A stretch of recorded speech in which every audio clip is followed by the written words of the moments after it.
When I think of Shabbat in the Middle East, I right away think about my grandmother. I think about the kitchen. I think about the traditional foods she made for Shabbat. But I also think, like, what is Shabbat? It feels so old fashioned. It feels like a day where everything stops. And as I've grown older, I've realized that Shabbat holds so much more. It kept the family together. Shabbat somehow is that weekly touchstone that you belong somewhere and you have family to support you through whatever you're going through. And Shabbat takes preparation. Like to have that peace on Shabbat takes preparation. Ayuni is a term of endearment passed from grandmother to granddaughter. These are the stories of our Middle Eastern and North African Jewish grandmothers. Hi, I'm Drora Rusi, an American-born Hungarian Jew married to an Israeli-born Yemenite Jew. Hi, I'm Dalia Arusi Diveroli, and my kids are represented by 4 communities: Yemen, Ashkenaz, Libya, and Italy. Hi, I'm Sarah Sassoon, and I'm an Australian-born Iraqi Jew. Come explore with us traditions that have traveled through many lands to our hands today. Hi, everyone. Welcome back to Ayuni. We're very, very happy to have today's topic, which is Shabbat. When I think of Shabbat in the Middle East, I right away think about my grandmother. I think about the kitchen. I think about the traditional foods she made for Shabbat.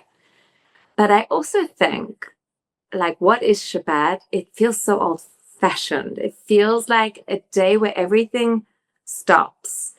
And the older I've gotten, the truth is, when I was younger, I really did feel like Shabbat's something that we just do.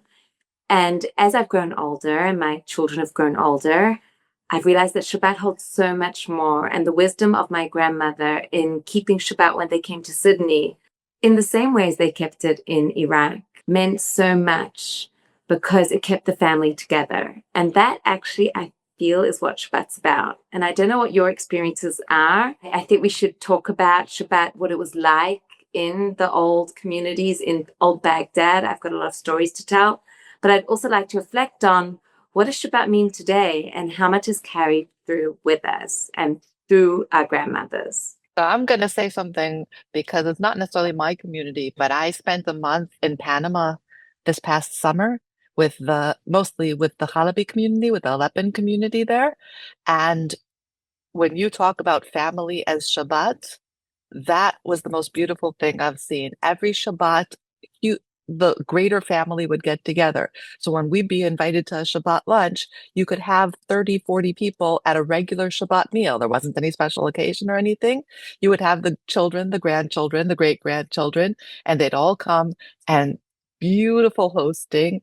And yes, they had some traditional foods too, which I'm sure we'll get into. But the concept of family, it almost made me cheer sometimes, you know? Yeah, and I think that's also when I saw growing up, saw my grandparents the most. Obviously, I mentioned in previous episodes that we didn't grow up near my grandparents, but when we would visit Israel in the summers, that we wouldn't necessarily see them during the week, especially since my grandfather is still working. So he was always busy during the week, and Shabbat would be the time to see him. And also my grandmother, who's already retired, the best time to see her is Shabbat. So it's true. It's a time. Let's say if we were saying that the kitchen is a good time for in the past for women to get together and talk about things. Well, Shabbat is today's version of that for I think the greater family to get together and talk. And it's this whole idea of getting together, which is so powerful and maybe is like every grandmother's dream. Like now that my kids are older, and even though they're older, like I've got proper teenagers and young adults, and it's like they come home for Shabbat. They know Shabbat's family time, and that's really special. And it's not so obvious these days like it was in the times of Baghdad, where the shuk would close on Shabbat. Everything would close down. Everyone knew it's the Jewish Shabbat. The banks would close, the economy closed, and the synagogues are full. And everyone knew that on Shabbat afternoon, the families would be strolling along the Tigris River. It was their time to walk and talk. And it's exactly how you described in Panama. That was the way it was in Iraq. They, funnily enough, didn't have strangers come to the Shabbat table, even though I always thought that's what you do. You have strangers. because in Sydney, we always had strangers at the table. We had non-Jews, we had all different types of people, people who needed a home, Holocaust survivors. Anyone and everyone was welcome at our Shabbat table. But in Iraq, they were very private and they would only have family. But family meant any cousin, second cousin, this great uncle's brother's son would be coming to the table. As long as you knew their family, they were family. And the whole idea was that it was a togetherness that kept everyone connected. Everyone knew where you were. This idea of community is more than just, okay, everyone get together, have a nice time. It's also a touchstone of where you at in your life, that you belong somewhere and you have family to support you through whatever you're going through. And Shabbat Summer is that weekly touchstone of everyone getting together. So whether that was with your grandparents when you'd visit, you knew Shabbat's the time you see them. And so I think we can even take it back now, like you went to Iraq, how Shabbat would be celebrated, because there, at least in Yemen, you would live near your family. I mean, the woman, as we previously mentioned, would move into her husband's family's home or compound or neighborhood, and everyone did live next to each other. So they were definitely seeing each other during the week, and still Shabbat had special value for the family, because if they were busy during the week, then they would be present on Shabbat. And I think one of the interesting things that I was reading about was that the preparations for Shabbat would start earlier in the week than Friday. Not only centered your family, but it centered your week. So you could even start on Wednesday preparing for Shabbat, even though you're probably also preparing meals for that day because everything was being made fresh on the spot.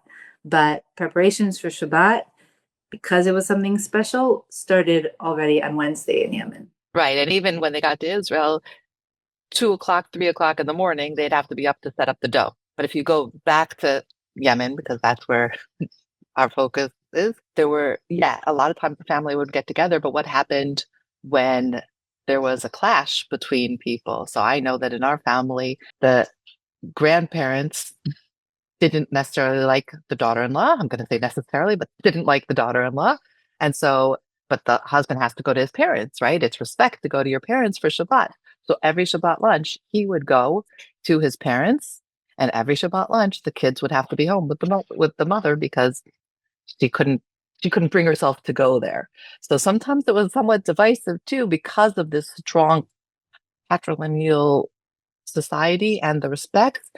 But it also shows the strength of some of these women, that they could stand up and say, I'm going to take care of my kids and I'm going to stay home. So I don't know. You could see it from both sides a little bit. Maybe that's the shadow side of Shabbat. It's like everything has a positive and a negative. I really believe that Shabbat shows all our cracks. Like suddenly on Shabbat, it's like, where are you in your life? What are your relationships with your family?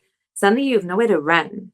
Yeah. You're meant to be with your family, and whatever issues you have, maybe you're bored with yourself even, like whatever issues you have will rise up on Shabbat.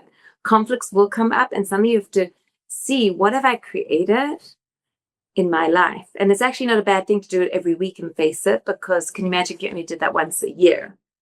So in a way, you're seeing the cracks. And if you're aware and work on the cracks, then hopefully something else is evolving. Maybe that's where the peace of Shabbat comes in. Peace isn't something that just happens, especially in a family. I think the biggest conflicts happen in families. The biggest love happens in families, but also the greatest pain. And Shabbat can reflect that, unfortunately. If I think back to my grandparents' house, I think I've never heard such loud laughter in my life, but I probably haven't ever seen such big fights either. So it's painful. Like, it's painful to hear that story about the daughter-in-law who stayed home. And there were issues often between in-laws. And then the question is, how do you face it in a way of healing it? Because we can't make issues go away, but we can own them. And I'm sorry they didn't have better skills to address her sorrow and how she felt. But can you imagine if they did? Shabbat was the crack which showed what was really happening in that family. And if they had worked on it, How amazing would that have been? And the idea of Right. the idea of preparing for Shabbat the whole week is such a beautiful idea because that's exactly what they did. The whole week in Iraq revolved around it. So my aunt told me how it was in Elazar, which is the village where my grandmother grew up and where Ezra the scribe is buried, as I've spoken about in other episodes. And so my aunt was a little girl there. She was born in Elazar, and it's a little compound, Jewish compound. And the women would start cooking like Wednesday. Thursday night, throughout Iraq, every Jewish home, they had kitchery. I think we spoke about it in one of the episodes, the food episode maybe, the lentils and rice dish. And they served with egg or labna. It was a vegetarian dish. And everyone had that Thursday night for dinner. And one of the ideas is that they were preparing for Shabbat. They didn't have time to make an elaborate meal Thursday night. So this was a quick, easy meal they could give everyone because really the main focus was preparing for their Friday night and Shabbat day. And what would the Friday night look like? It would be kupa stew and stuffed vegetables and food like chicken and rice and the normal food. But then their special meal would come on Shabbat day, which was the tabit, because on Shabbat you can't cook for 24 hours, which we also mentioned in the food episode. So tabit is the chicken and rice special slow cooked dish with eggs that they had every week. And the reason I think this is so useful to know what you're cooking every week, week in, week out, is the memories it creates. We know what Shabbat is. It's like what you were saying. Like for you, when you have your kurbana, that's Shabbat. You can't have that during the week. That's Shabbat. And that's exactly it. We associate the day with the foods, and it evokes the memories and the togetherness, but also on a more practical level. Like I sometimes look at myself cooking for Shabbat and I'm like, I'm so bored. Let me make something new. But the truth is, if I cook the same thing every week and I cook to beat every Shabbat, which I don't, but if I did, you could have 30, 40 people come because to beat feeds a feast of people. And it's so much easier when you're cooking on autopilot. You know what you're cooking. Everyone knows what's coming. Everyone enjoys it. Why not? And then you really can host with a lot of blessing and generosity. So I think that's one of the secrets they had as well by cooking the same foods every week on Shabbat. And the idea of like that Shabbat smell that you have on the streets must have been tremendous, like you have in Jerusalem sometimes. Or last week I was in Sfat and we were there Friday afternoon and you could smell the smell of Shabbat. Well, yeah, and I think as you were saying that, it made me think of my other grandparents' side. But Shabbat today, if we think about it, it's a lot of times our opportunity to make our heritage food. Like during the week, we don't necessarily do it. And it could be that these food items were related to Shabbat. It could be that they weren't related to Shabbat. But like my grandmother on my Ashkenazi side will make paprikash and nokudli, the Hungarian dishes. She did that for my grandfather, but she does it also whenever, now that unfortunately my grandfather isn't with us, when we come to her for Shabbat, she says, what can I make? I'm going to make paprikash and nokudli and something else. And like, that's like the basis. Now, I don't know, you can correct me if I'm wrong. I don't know if those are specifically Shabbat foods, but those are Shabbat, like that's my Hungarian heritage. And that's how I associate them with Shabbat, because during the week, if I would ever come to visit her, she wouldn't even think to say, should I make paprikash? Like, it just, that's the opportunity to preserve tradition. Like we're preserving this concept of Shabbat. So like we're also preserving these foods that are part of our heritage. But if you can give insight into the Hungarian. No, the point is it was actually not even necessarily a Jewish food. It is the Hungarian history food, but I think it became part of the tradition in our family at least, and I think in others as well. Because it's not a Shabbat lunch, right? Shabbat lunch would be chult. And then I started upsetting everybody's stomach. And so then we stopped doing that as much. But that would have been the tabit of the Hungarians. Yeah, like Friday night would be paprikash and nokudli. And I think also what part of the process of preparing for Shabbat in Yemen, at least, and I think in other places, it wasn't just the women preparing the food, because I spoke about this with my husband when we were talking about the food. in certain societies, the women wouldn't be able to leave the home to go food shopping. So the men would have to go out and buy the ingredients, which means even if they didn't step in the kitchen, they knew exactly what was in their foods. And in Yemen, if they wanted to prepare kubane, which is essentially just a very simple dough, they would need to get the wheat in order to have it in the water, like place it in the water, to mill it, to grind it, and to grind it, and then to prepare flour in order to prepare the dough. So who would go out to get the wheat? It wouldn't be the women, it would be the men on Wednesday, and then the women would start the process. So all of this is like it's the whole family taking part. Obviously, it's not every member has the part that they necessarily chose, but like every member had a part, and that's how they would prepare together. And it's funny because for like, yes, there is a soup with chicken or with meat that you can have, like, that's also associated with Shabbat, but it's a lot of fried doughs.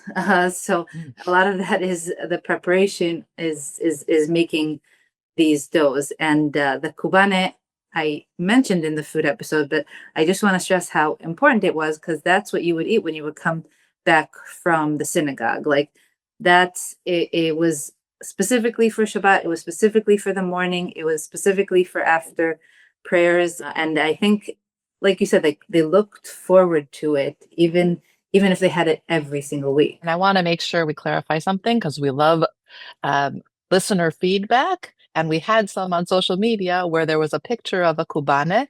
I think Sarah posted it. And then somebody said, oh, that's malawach.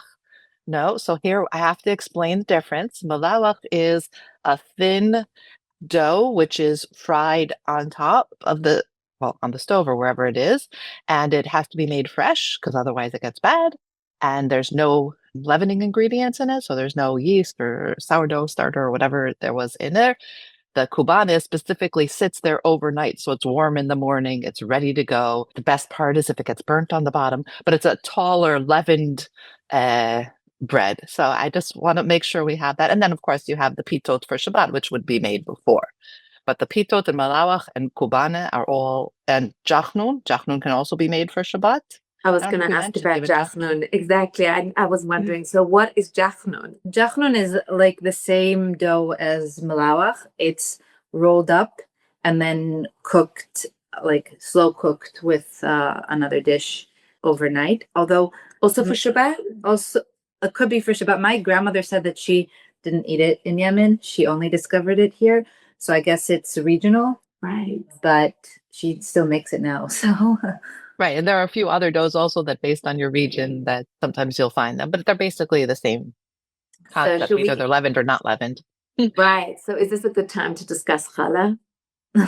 So for example, I was thinking growing up, all I knew was the challah of Hungarians who had come to Australia, survivors, and they made amazing challah. And it never occurred to me that maybe in Iraq the Jews never had challah. So when I was older and I was researching, I see, no, they did not have challah. They used Iraqi pita, khubaz, just normal bread. That was their challah. And what is challah really? It's really, the name challah is that we separate the bread the dough, when you make it, and you burn some of it with a blessing, because whatever bread you make, some of it is for God. And in the days of old, they would consecrate that to the Kohanim or the Levites. And it's something mentioned in Yechezkel, this idea of challah. And that's what we kind of have on Shabbat. And I actually really love the fluffy challah bread that the Ashkenazim have, which has become very synonymous with Shabbat. And what am I wondering here when I think of challah is that it's such a female text, in a sense, bread, baking. It's such a wonderful expression of female hands, the idea of kneading bread, making bread. And that's a central part of Shabbat. So it doesn't matter if you're Ashkenazim, you have fluffy challah, or you come from Iraq or Yemen or Morocco or Syria and you're having flat bread, you're still saying the same blessing over the bread at the Kiddush, on the Friday night. The same blessings are being made over the bread. in honor of the meal, in honor of Shabbat. And there's so many rituals around Shabbat which are actually about the woman. And the woman, for example, brings in Shabbat with candles. So it's just so interesting that Shabbat really is such a female day, in a sense. Like even the Kabbalists, it's all about welcoming the Shabbat queen. And the songs that were created, as I said, I was in Sfat last week, so learning about the Jewish mystics and the beautiful Shabbat songs that were created there, which were all around the Shabbat queen, how they used to sing to bring Shabbat in and sing Lecha Dodi, and it's all about the bride of Shabbat. And this idea that we are welcoming female presence into our lives as men, as rabbis, as mystics, because we need the female. We need the candles. That is how we bring Shabbat in. We need the bread. We need the meals. And we welcome it. And that's what Shabbat represents, in a sense, the feminine side of the Torah, of Judaism, of what we need in the week to balance out all the doing maybe of the masculine week of work.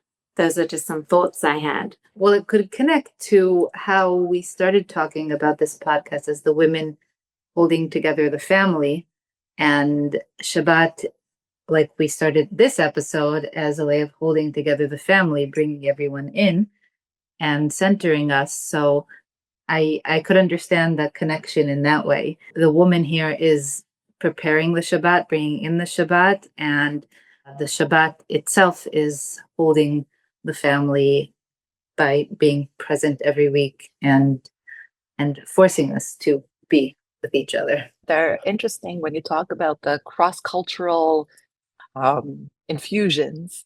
So like you said, you love the taste of the Shabbat, even though it might not be your heritage food, but we cross-culture. And there's a great picture by Joan Roth in Morocco of this woman who every Shabbat bakes 26 loaves of challah, and it's a mystical concept of the 26. And just it's challah. It's not. I'm sure in Morocco traditionally they didn't make challah, but she makes braided challah, and so there are some great pictures of her baking it that we should be aware of. But it kind of was infused across so many different cultures. It's amazing how bread is such a symbol. That's the thing. Shabbat somehow holds all these symbols together. Although just to bring it down, like I love the symbolism and the ritual, and I love the mysticism of Shabbat and the idea of the female and the male joining, which is what Shabbat really is about, this unity. That's the peace of Shabbat. And again, the candles, why do we have candles on Shabbat? If they say to stop people fighting on Shabbat. So in the days where they didn't have electric lights, they'd make sure that the lamps were lit. Because if you don't have lights, you might come to fight. You might, knock someone over, or you can't see the food you're eating, and there's no joy in that. So they made sure that there was light lit on this Friday night. So even if you don't have much money and you can't afford light, you needed to have light on a Friday night, and it's just the symbols of it. But then I have to bring my practical side in and say, but how about all the work that goes into creating such a Shabbat? It's a lot of work. I know on a Friday that I entertain and have people over, I'm in the kitchen all day. And sometimes I think, oh my gosh, is this worth it? And then when I'm sitting with everyone, it really is worth it. And when everyone's together and enjoying, and I've created something, it's a type of creation. But I just do have to give like a real, nod to that. It also takes work to create Shabbat, like a Shabbat that's full of joy and abundance. And there are simpler ways of doing it, of course, as well. You could just go for a picnic on a Shabbat lunch, and that's also wonderful. Yeah, and the work that you mentioned is how I associate Shabbat with my Yemenite relatives. My great aunt from my grandfather's side would wake up 3:00 in the morning and just be on her feet, I think, from then until the time Shabbat entered. And pitot, she would be making kubane, she would be making chilbe, she would be making everything that you needed to have a proper Yemenite Shabbat for all of her descendants plus more. So she would just, it was a factory in her home, and don't think that this is some like grand home, I mean, she got an upgrade, yes, because she had a small home and they wanted to build an apartment building there, and so she did get a nice upgrade. But like this, it's not factory sized, and she would just be on her feet all Friday long. And I'm sure that she had prepared already some things the night before, and people would just be coming in and out, like picking up their orders. And we would come, as I mentioned, it would be in the summer, so we would see her once a year, and it kind of felt like we were intruding. But like if you come into her home, and yes, she would give you pitas, but like you weren't allowed to leave before you sat down and had a proper meal, which would be part of the food that she was preparing for Shabbat. Right. So you would have to have soup, and you would have to have the chilben, you would have to have the pita, and you're just like, but that's probably saved for somebody. And she's like, no, don't worry, there's enough for everyone. Well, okay, but like Doda, come sit down with us. And like, no, she can't sit down with us. She has to just be serving, and as we mentioned, giving you more, even if you can't fit anymore in your stomach. And it was like a full-on experience. Now, I'll say that this was a couple of years back. Unfortunately, this great aunt is not with us anymore. Her sister, though, is, and we had visited her. It wasn't quite factory-like, but she still had a lot of things going out to her descendants. And my husband and I visited her not that long ago. She wasn't on her feet creating pitot for everyone. Hopefully that means that some people had already learned how to make it, or she allowed them to make it, let's say. But Right. but when we came, it wasn't like an option for us to not sit down. Like we came on a Friday, so she had all the food prepared for Shabbat, and it wasn't an option to not come taste some of her Shabbat food. Like we weren't staying, we were just coming to say hi.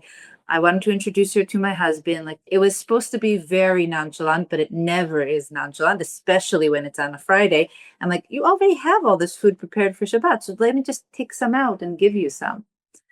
So like I mentioned before, like heritage and Shabbat for me are very, very much associated. It's a moment to preserve that heritage, and also just the preparation. Like Shabbat takes preparation. Like to have that peace on Shabbat takes preparation. Part of that, when you're talking about her preparing, we talked about the langosh and the zalabia parallels. So I'm not sure how much is a Jewish mother thing and how much are other things, but because my grandmother also, my completely Hungarian grandmother, every Friday, sorry, would prepare, I don't know, 50, 60 chalot. I don't know exactly how many challahs.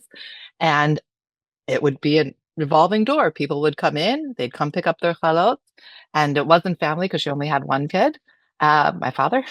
And then it was Shabbat. It was the smell of Shabbat, it was the feel of Shabbat, um, and giving out. And I know, Dalia, you spoke to somebody about giving extra before Shabbat. You said you spoke to your grandmother about back in Menachem in Yemen, that they would give pitot to everybody every day.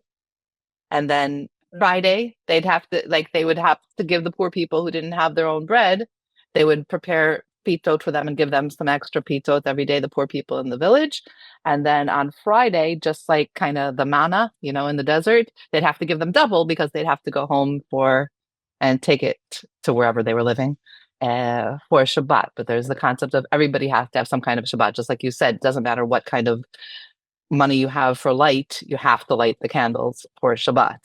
Everybody has to have the challah for Shabbat, and everybody will make sure that there is one. Yeah, that's a very beautiful point, actually. The idea of community, that it's not just your family that you're preparing Shabbat for, but they would, as I saw a lot in my research on Iraq and also in interviews, that they'd speak about their mothers also always feeding the poor, always making something extra, and the poor would come to their door and they'd be giving them pots of rice or whatever it is they had made for them. And that's also a very beautiful part of Shabbat as well, that it's not enough that you have Shabbat. You must make sure every person, every Jew should have a Shabbat, no matter what their financial means. So Shabbat becomes more than just taking care of your family. It becomes taking care of the community, also being in touch with what's going on in the community. Again, a touchstone, everything stops. Who are you as a person? Who are you as a family? Who are you as a community? And the men, they would go to synagogue. Some women would also go to synagogue on Shabbat, but mainly the women would be at home. And it really was a time of, because the tibit was on the hot plate the whole of Shabbat, for example, they could stop. They didn't have to cook.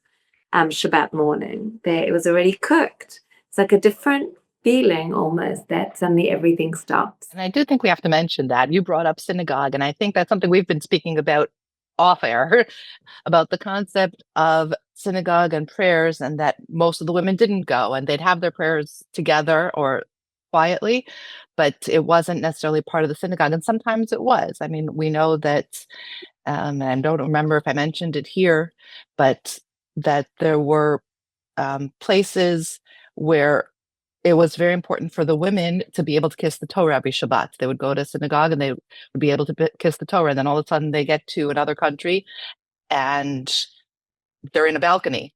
Well, if you're in a balcony, you can't kiss the Torah because you're not there. And it kind of ruined their Shabbat. So they had to figure out a way to reconnect to the Torah and reconnect here. One of the other beautiful things I love in it's North African and Middle Eastern, I believe, communities is when you open your hands to get the blessings, like potech et yadecha, open your hands.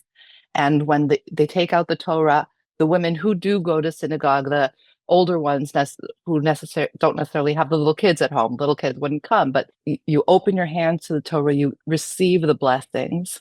And I think that's such a beautiful concept there. They might not have known all the words, and some of the older ones still may not know all the words, but there is the connection, the spiritual connection that they felt. That's a big, big point about being illiterate, not knowing the words. My grandmother was illiterate. She didn't. It was her memorial today, so we had a grave on Har Menachot on the Mountain of Rest, and my uncle was saying how her language was food. She was illiterate. She couldn't drive. She couldn't, like, in many ways, she was in the modern world. She had a lot of boundaries, and yet her house was always open. She was always welcoming.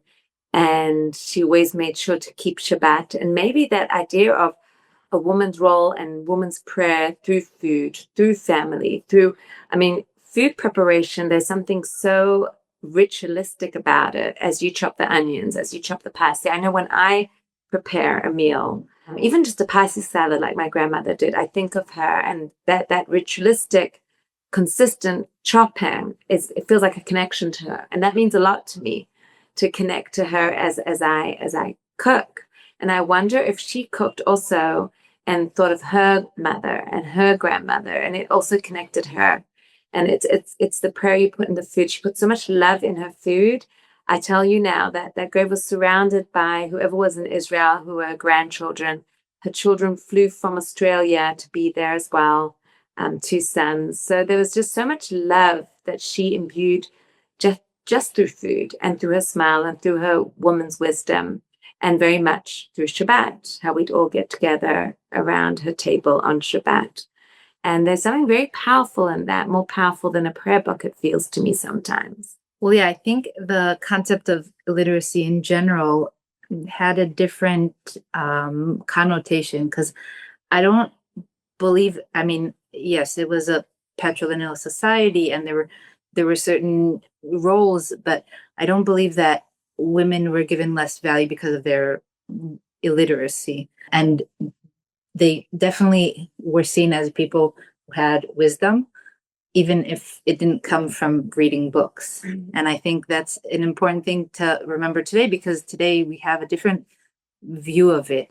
But there are definitely women today who still don't read or write Hebrew because they weren't given that opportunity when they were in their respective countries. And my great aunt, who I mentioned cooking all day long, was definitely like the matriarch of the family, and was illiterate until she was 40. She came to Israel when she was 8. So she also lived in Israel for a very long time. No, not when she was 8, when she was in her early teens. 16. No, she got married when she was 16. She was probably around 12 or 13, and then lived until she was 40, and then decided she should learn to read and write. But nobody ever looked at her differently. She was definitely a woman of wisdom, and people came to her for advice.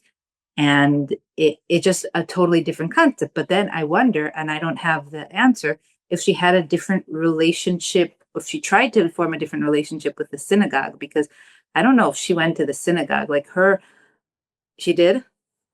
She did go. So I know that her husband was there, let's say an hour or two before prayers even started, was sitting down, reading something, studying something.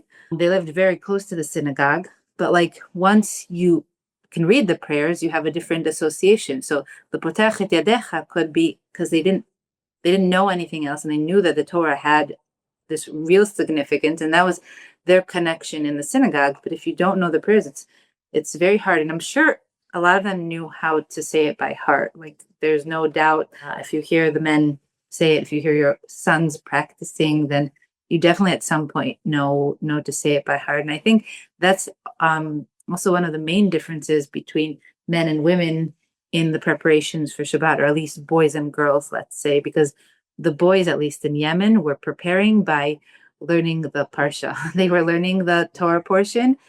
They were learning it backwards and forwards. They were taking part in the synagogue. They still take part in the synagogue before their bar mitzvah. So they're learning to lane. They wouldn't say lane, but to read the Torah with a tamim. And then when the Torah is read in the Yemenite synagogue, there's somebody who's above bar mitzvah age who is reading every pasuk. And in parallel, after every pasuk, younger boy is reading the Onkelos, the Targum, the Aramaic translation. So they're preparing a lot, but in a totally different way than the women or the girls. The girls might be hearing, they might be listening in, but that's not their preparation for Shabbat. There is a history of women in the synagogue, and I feel like I at least have to put that in there. We have Geniza papers that there was a women's section in the synagogue going back to the 12th century. We have women prayer leaders in North Africa and the Iberian Peninsula for sure. So there was a concept of women prayer, not necessarily reading it, although there definitely were literate women as well, because there were women heads of yeshivas, but like Osnat Barzani. There you go. There's at least one other, but the idea of women as part of the prayer service in one way or another goes back generations. I think it evolved differently in different times, but there was that concept of it. The synagogue is at least open to women, and again, usually the older women who didn't have kids. The women prayer leaders, they lead women in prayer. Yeah. That makes a lot of sense. Why wouldn't they have that? I think we forget that the concept of women, the women were honored. I mean, the woman of valor, the Eshet Chayil that's sung every Friday night, it's biblical, it's ancient, it's from King Solomon, and it describes a power woman, a woman who does it all, who from clothing her family to feeding the poor to running the business and making sure her husband's a respected judge at the gates. She does it all. And so much so, sometimes I resented her and felt like, well, I don't know how to be that. But the truth is, it's just this idea that women are powerful that's given. And I know my aunt and Iraqi women in general hold the Woman of Valor prayer that is said every Friday night with a lot of, they love it. They love it that the men sing it to them. They feel there's a lot of honor in it. So I want to ask that everybody from our audience share with us what makes Shabbat interesting to you. What is the specific thing in your family that says this is going to be Shabbat? What is if it's tying it into the heritage, if it's tying it into the family, if it's tying it into the synagogue? So we invite you to share with us, please, because we're sharing with you as well. And we want to make sure that we take the story to the next level. And just to add that from the east to the west, we complete each other's stories. And Shabbat is one of the most universal Jewish days and values we have. So we really look forward to hearing your stories. Thank you. Thank you for listening. Ayuni, Voices of Our Jewish Grandmothers, is brought to you by Jewish Unity Through Diversity in partnership with Sarah Sassoon. Our executive directors are Drora Arusi, Sarah Sassoon, and Dalia Arusi Di Veroli. Our theme music is by Oshrat Chaim. Please rate and review this episode wherever you're listening to the podcast, and don't forget you can also watch on YouTube. And let us remind you that these stories live on when we share them. So please share your stories with us of women who held together families and communities throughout the ages in different lands. Email us at ayunivoices@gmail.com and we might feature your story on the next episode. Stay tuned.